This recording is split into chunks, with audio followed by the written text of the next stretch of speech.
Rising sea levels threaten to flush a vast stash of highly radioactive plutonium into the Pacific Ocean.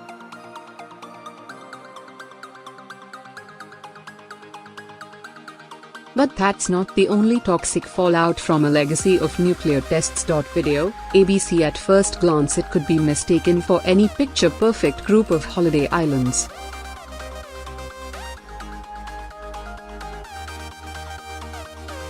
However, a closer inspection reveals a dark history which bears the legacy of nuclear tests carried out by the United States.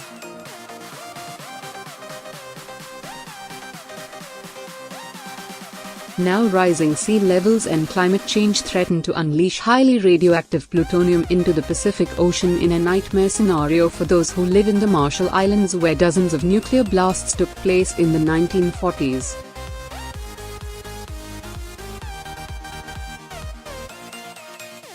Runit, a tiny outpost of the Marshall Islands, is surrounded by shimmering blue lagoons, but Marshall Island locals regard it as ground zero and a big monument to a giant American FK up.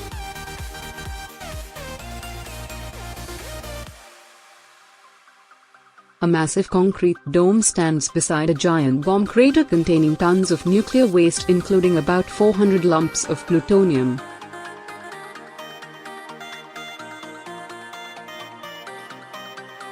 Foreign correspondent Mark Willesee visited the Marshall Islands and discovered more about its dark legacy.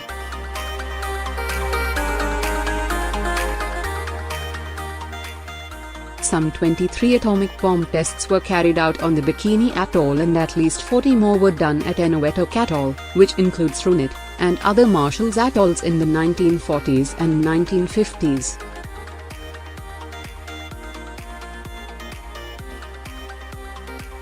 Speaking to news.com.au ahead of the program going to air Monday night, Willesee said those who remain living in the region were worried.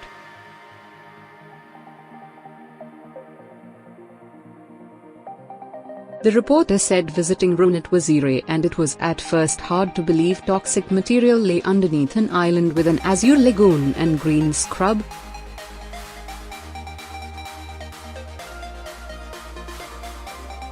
It's only from the air that you get to see how big it really is, he said. Runit Island, located on the remote Eniwetok Atoll, was the scene of the biggest nuclear cleanup in US history.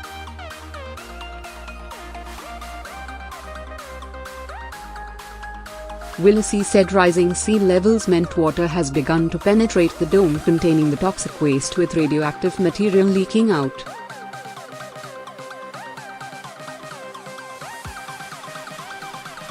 A 2013 report commissioned by the U.S. Department of Energy confirmed the dome was leaking.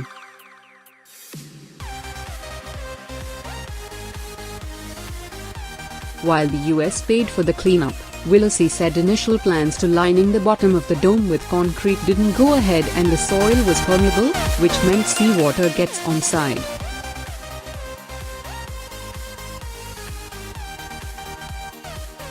The dome was only meant to be a temporary solution until the US came up with a permanent plan, he said.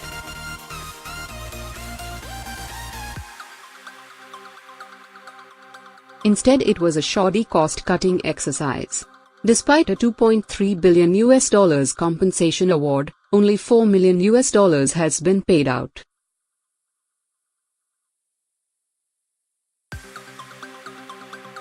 He said cracks are visible in the dome surface, but said even if the structure failed, the US government didn't necessarily believe it would lead to a change in the contamination levels in the waters surrounding it.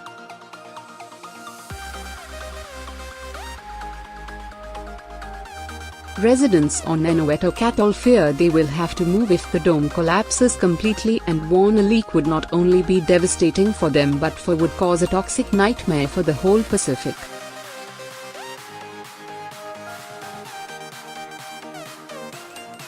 One woman I spoke to called it a tomb because it could be their graveyard, he said.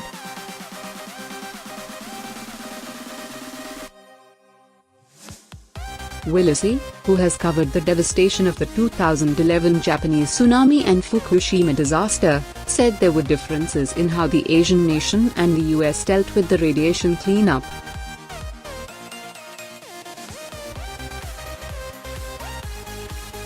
Fukushima was heavily populated and Japan was at fault, so had to deal with it, and couldn't just pour concrete on it and walk away, he said.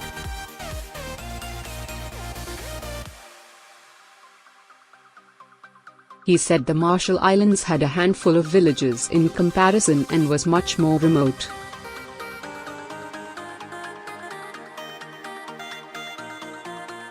Willacy said those living in the Marshall Islands remain concerned due to long-term exposure effects and rising sea levels caused by climate change.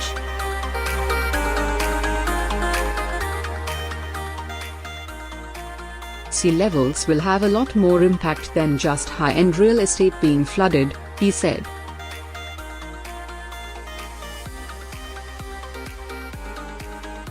More than 50,000 people live in the Marshall Islands and climate change is happening for these people now.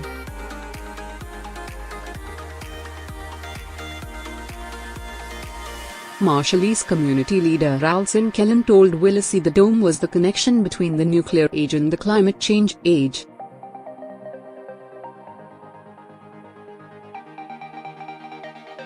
"We're not talking just the Marshall Islands, we're talking the whole Pacific Ocean," he said.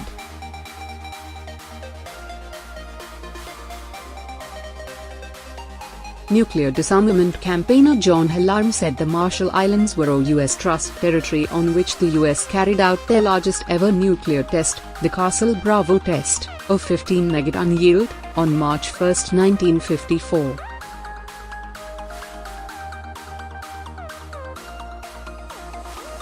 The Castle Bravo test was itself much larger than had been planned and almost resulted in the destruction of the reinforced concrete control bunker, which started moving violently as the ground shock reached it, he said.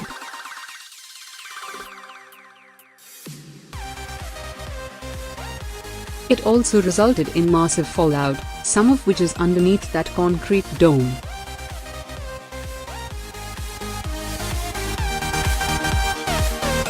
This test was 1,000 times as powerful as the US nuclear bombs dropped on Hiroshima and Nagasaki in 1945.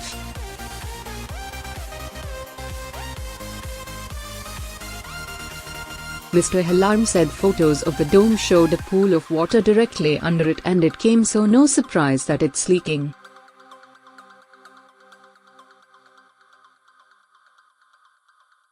When the dome was constructed, the US DoD, Department of Defense, almost contemptuously reassured the RMI, Republic of Marshall Islands, government that it would last for the next 2 lakh years.